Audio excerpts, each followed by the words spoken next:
Hello everybody, Reggie Time here, and we're going to be looking at some PLO hands today. I've been playing a reasonable amount of PLO lately. Don't think I'm very good at it, trying to get better.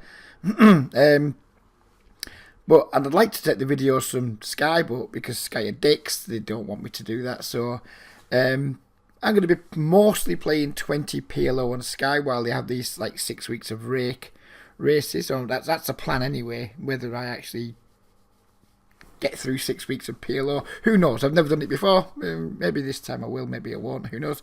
But I certainly won't be playing an awful lot of No Limit on Sky, except maybe at the weekends. So we're going to do a bit of a PLO cruise for, well, at least till I get sick of it again. Maybe I won't get sick this time.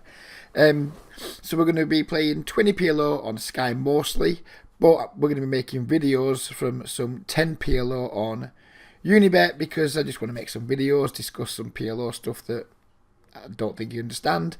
Just get some help, get some advice, just create some discussion.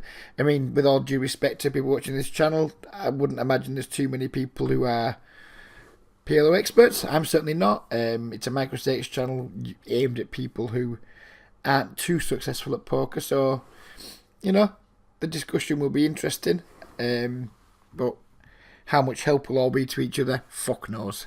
We haven't got a fucking clue, have we? I'm certainly not putting this out as a training video by any stretch. It's just me replaying and re-looking at some PLO hands I've played that I think I played okay, but maybe I didn't. Maybe some I played a bit shit, and I want to kind of understand why I played them shit. So, yeah, let's get into them. And they're all going to be kind of like semi-coolers, I guess, because that's how PLO works.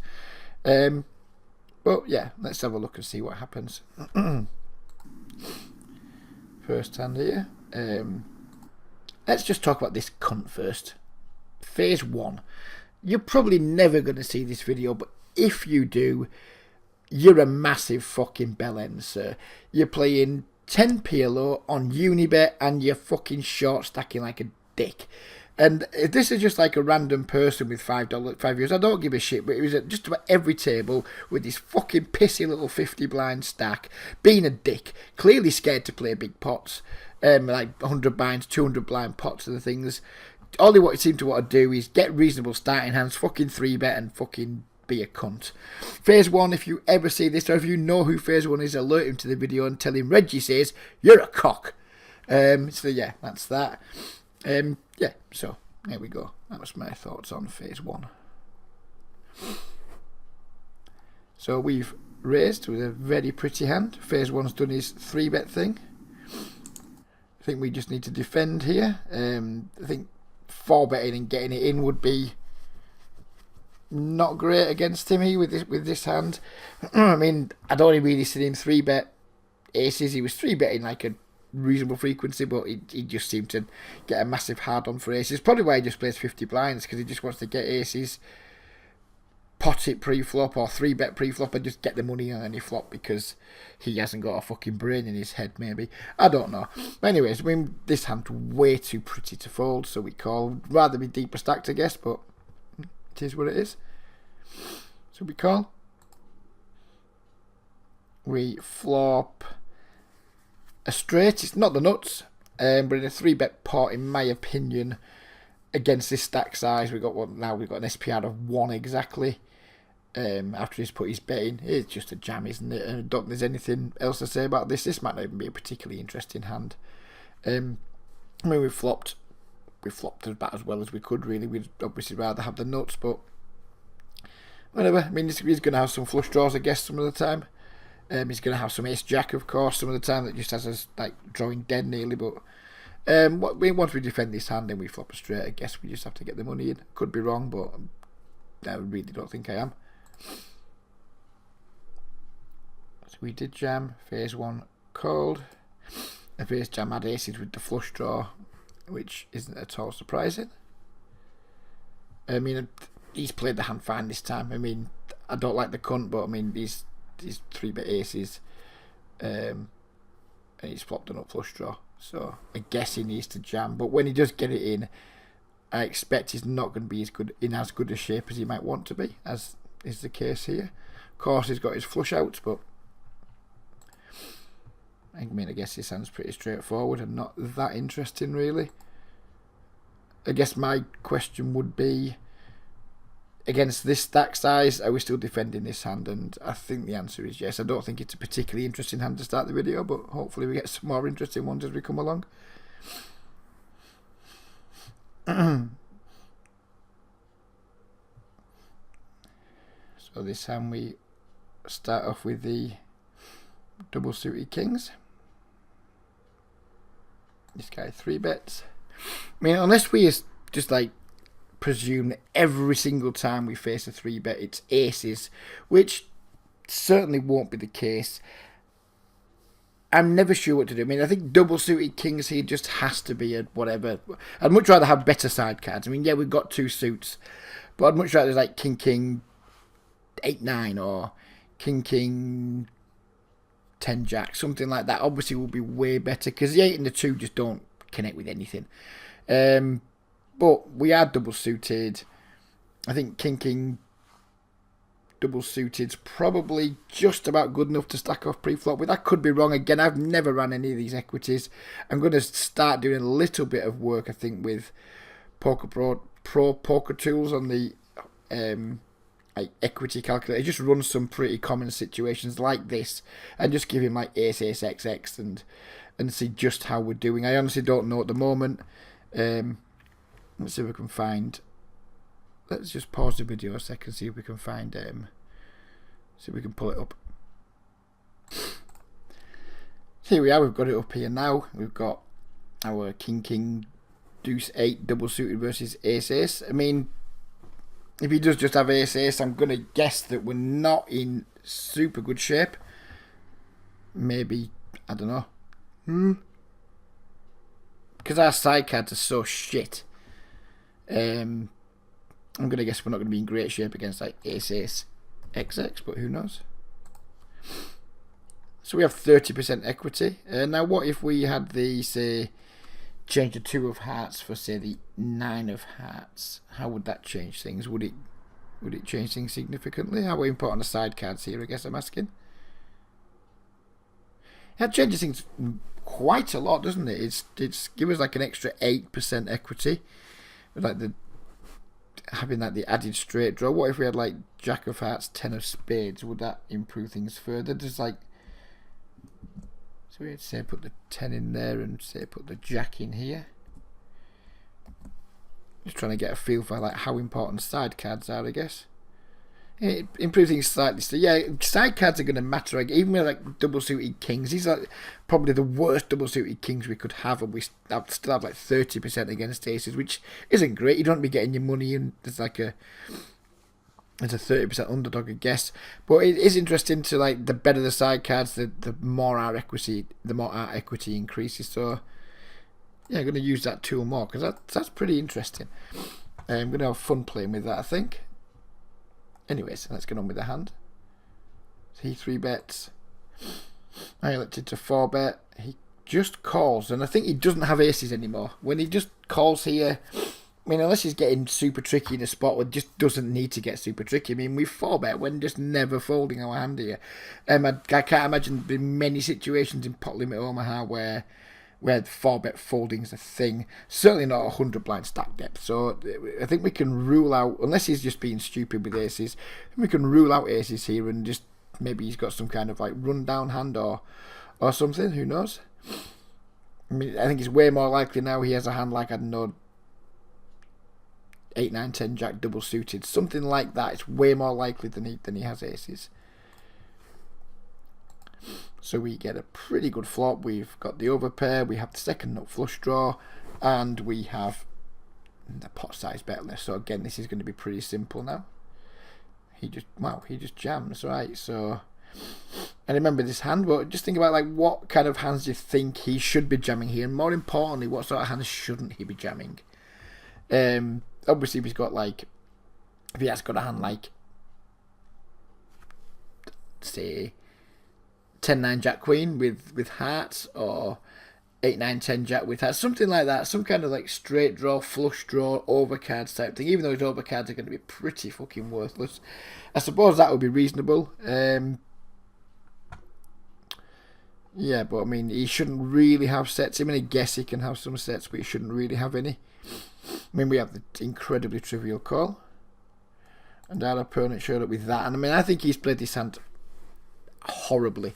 Is it a 3-bet pre? Fuck knows. I don't think so. I wouldn't 3-bet it pre. That's not to say that he shouldn't, but I mean, he's got queens and fives, rainbow. Yeah, it doesn't seem like a good 3-betting hand to me yet. Calling the 4-bet, I guess just try to spike a set. Or just like 3.5 to 1 to spike a set when you've got like 2 pocket pairs, something like that, I think you are. But then when he just like flops a naked overpair on this board, I mean, this jam is just fucking horrible. I mean, if I just had naked aces here with no draw, I'd be like, oh god, sigh, click it in. I mean, I just think he's played this hand horribly. And who knows how much equity we've got here. I'd imagine he's drawing nearly dead. Let's pull it up again. I'll put it on the side. So he's got queen, clubs, queen, spades, 5, heart, 5, diamond, and the board is 6, heart, 4, spade, 8, heart. So hopefully this will work. Let's pull this in now and see when he gets on with that. He's getting it in here with just like 11% equity. I mean, when you get someone in like this at PLO, I mean, you get it in at no limit unless you've got somebody fucking crushed. It's very rare to get people in at PLO drawing this dead, I would imagine. Yeah, I mean, I don't want to pound on him too much, but it feels like he's played this hand just about as badly as he could at every opportunity. Don't 3-bet pre, probably don't call the 4-bet, and certainly don't just jam this flop. But he did, and we held, and it was nice.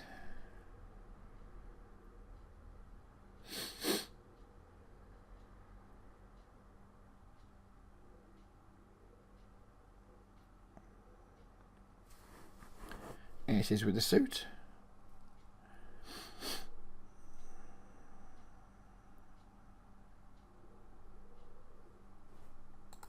So this is interesting. I was watching some Jay Nandez stuff last night, and he was like, if you just got like an overpair with a flush draw or something, but there's already like a potential made straight out there.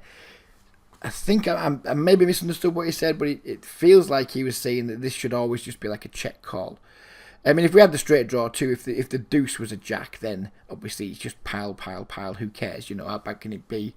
We've got like the open then straight draw and the nut flush draw, but we don't. We just have the nut flush draw, and I kind of got the impression he was saying this should just be a check pretty much always, just a check call. I could be wrong. I could have misunderstood, but that's what I thought. So I did. I mean, in the past, I would just have fucking bombed this here and bomb, raise. If he raises, I'm just fucking boom, let's go. We got aces and a flush draw. But I think aces and a flush draw here against the type of range that wants to get it in, which is going to be like sets and straights, you would imagine. Not too many like second nut flush draws, third nut flush draws are going to go crazy here versus the C-bet. So it's against his range. I mean, if he calls, there's not many turn cards are going to like it except blue ones. If he raises, then we're going to be getting it in behind, you would imagine, with our aces and flush draw. Yeah, we're going to have, 30-odd% equity, but we don't want to be doing that. We want to be trying to do better than that. So, I mean, I understand now why this probably isn't a bet. I mean, no limit hold'em, it's a bet for sure, because there's just less strong hands your opponents can have. But in PLO, he can absolutely just flop straights here. He can flop sets, 2 pairs, all those types of things, none of which are folding, many of which are going to be raising, which puts us in a pretty rough spot. So I think check calling seems okay to me, which is what we did. Turns an absolute brick. We check again. Our opponent checks back, and we break out, and we just check again. Our opponent checks again, and he shows he'd flopped the straight, but he'd flopped the shit end of the straight. So I think we played this hand well here. I mean, pre-flop, he should just fold his hand. I mean, there's just nothing else to say about it. That hand is horrible. It's calling a middle position open with like 3 people still to go behind him. It's just, I mean, again, I don't want to pound on people, but this is why I think there's going to be like decent edge to be found in these games, because I'm finding players constantly who are just playing some terrible hands pre-flop and putting way too much money in. I mean, he hasn't put too much money in here pre-flop, I guess, in terms of like he's only put 3.5 big blinds in, but his hand is just terrible. It's absolutely terrible. This hand should just be a... I mean, I'm no PLO expert, but this is just the most trivial fold in the history of time. It's just a dreadful hand. He's risking getting squeezed. He's flopped the best hand he can probably hope to flop almost, and he's got one street of value. Yeah, I think we played this hand completely fine. I think he played it just about as bad as he could and won about as much as he could given how weak his starting hand was. But again, I could be wrong, but I feel like we played the hand much better. Even though he won, I feel like we played the hand much better.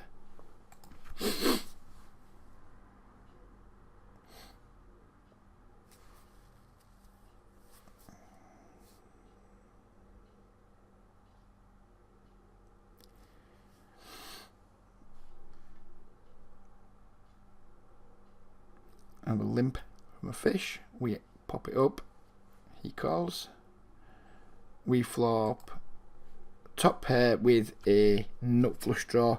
And again, in the past here, I would have absolutely seen this hand. The blood would have rushed to my penis massively. I'd have been like, boom, get in there. And with all the blood rushing to my penis, it would leave my brain quite starved of oxygen.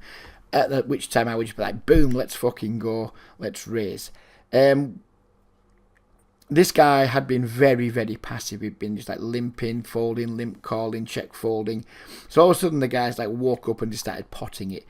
Fine, we have top pair here. We have the nut flush draw. We can't fold. Folding's out of the question. But again, I think raising here and getting it in would not be that good. We're going to be getting it in versus two pair plus a lot. You would imagine maybe he's got some sets like sets of deuces, sets of nines, ace nine, ace deuce. Lots of things going on that he can have that just have us in pretty rough shape. And the fact we've got a pair of eights in our hand makes it a lot harder for us to, like, if he has got two pair, to like improve past him on the turn. Like if he's got ace nine, for example, we've only got the jack as an out, or the spades, obviously. So I think this in the past is where I would absolutely just have started like mangling the pot button. I elected just to call. Obviously our hand's too strong to fold, but we thought we'd see a turn. And then he just potted it again. And I think it's easy here to just say, fuck it, let's go. We've got like top pair and the nut flush draw against a fish. But I just think we're going to be in big trouble here a lot. I mean, fine, if he's all of a sudden decided just to take like a king high flush draw here and go fucking crazy with it, then good for him, I guess. He's just going to win the pot. But my read was that this guy was pretty passive, pretty dormant, didn't really do much, and all of a sudden he's just like potted into me twice when we have the nut flush draw. So when we have the nut flush draw, it's very likely he doesn't have a flush draw that he's doing this with, which makes it much more likely he's going to have like a two pair plus hand, I would guess. Maybe I'm wrong, maybe the guy's just a fucking moron. But I elected just to fold here, and I think it's reasonable.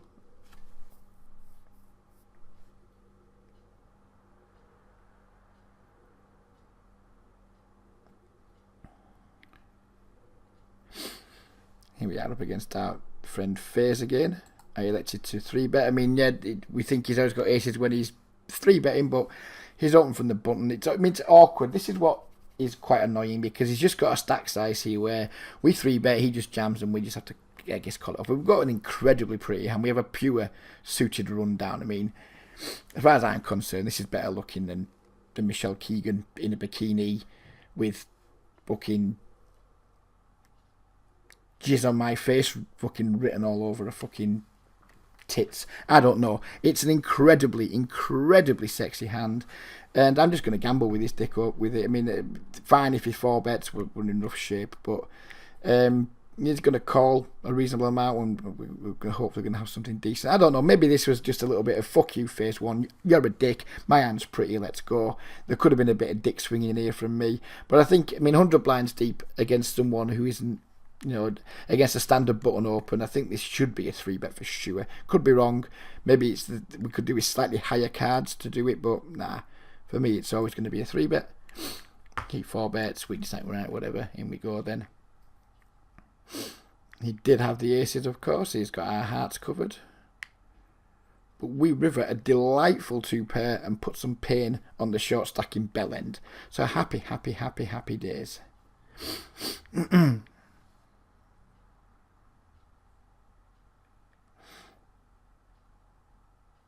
reasonably decent hand here to start with. It looks like, I mean, would rather have like the nut flush draw rather than the second nut flush draw in my hand, but whatever.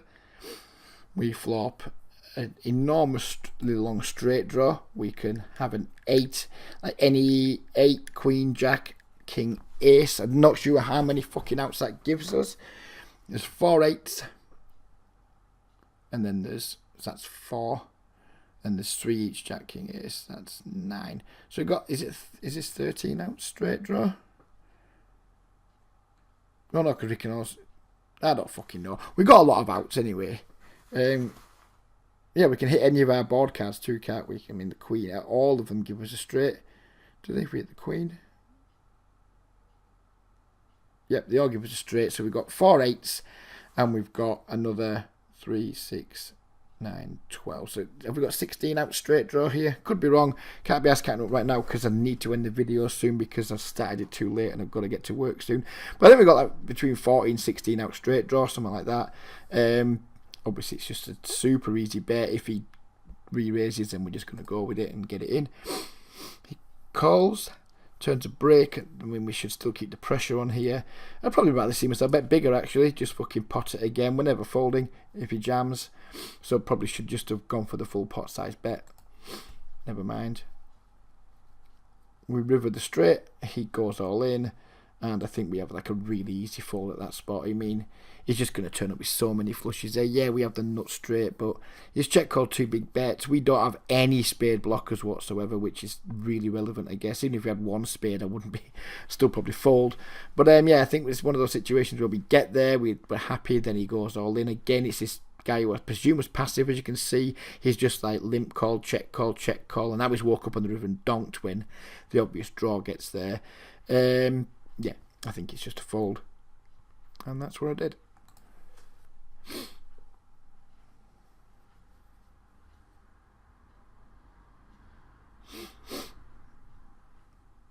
Maybe just got 2 more hands to go, maybe even just 1. I think just 1 actually, this might be the last one.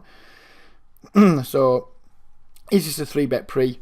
Don't know. Poker hot ass, we saw earlier he called a raise with queen 7-5 fucking 4 or whatever the fuck it was. Something shit anyway, just 1 suit.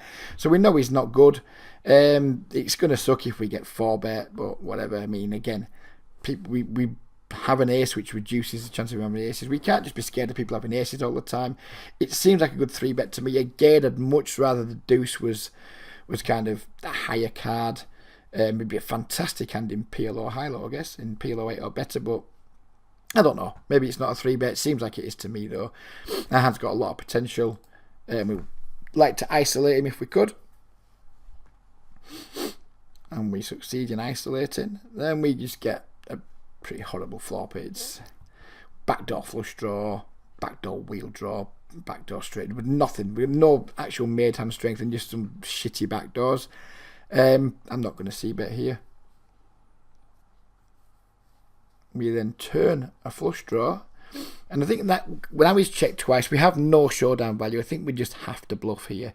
I mean, we could just give up completely, I guess, but I think he's like called a 3-bet position. He's now checked twice, so I don't think he has too many strong hands. He doesn't have like a set of jacks, for example, or I don't think he has any sets. 2 pairs are hard to come by on this board. So I think he's just going to have like a lot of like 1 pair stuff, pocket 10s, pocket queens, maybe even pocket kings, who knows. That we can maybe put pressure on by like bet turn, jam river. But because we have no showdown value, I think we just need to bluff here. Could be wrong, but it feels right to me. We bet, he goes all in, and I think I make a bad call here. Well, spoiler alert, we do call. I don't think we're getting the right odds to call. We're only drawing to a flush, which is what? 9 outs, 1. So we got like we maybe only got like 20% equity here. I think this is like a pretty bad call. We got to call €4, to win 14. We're not getting the right price. I think I made a bad call here. I think this should just be a bet fold, because we're just never ahead and we don't draw out often enough. But I was towards the end of the session, I just felt like gambling. It's been a bad call. I'm not happy with myself. This is absolutely the worst play I made all day. Excuse me. Not excusing it. Should just fold. I didn't. He obviously said the notes. Caught a 3-bet out of position with 6-5-5-4, which I don't think is very good. But he made the nuts on the turn, and we didn't get there. So there we go. Hope you guys enjoyed that. I enjoyed playing. I enjoyed making the video. It seemed more interesting than talking about no limit hold'em hands that quite often can be quite boring and one-dimensional. I certainly enjoyed it. I'm going to make more of these videos whilst I continue my PLO journey. Who knows? I might run like cunt tonight. I might lose 200 quid and think, fuck PLO, you're a pile of shit. But while we're on the PLO journey, I'm going to keep making PLO videos and just see how long we can make it last for this time. So yeah, any comments, questions, please leave them in the thread below, and please leave them in the comment section below, and I'll get back to you with any observations. Take care, everybody, and bye-bye for now.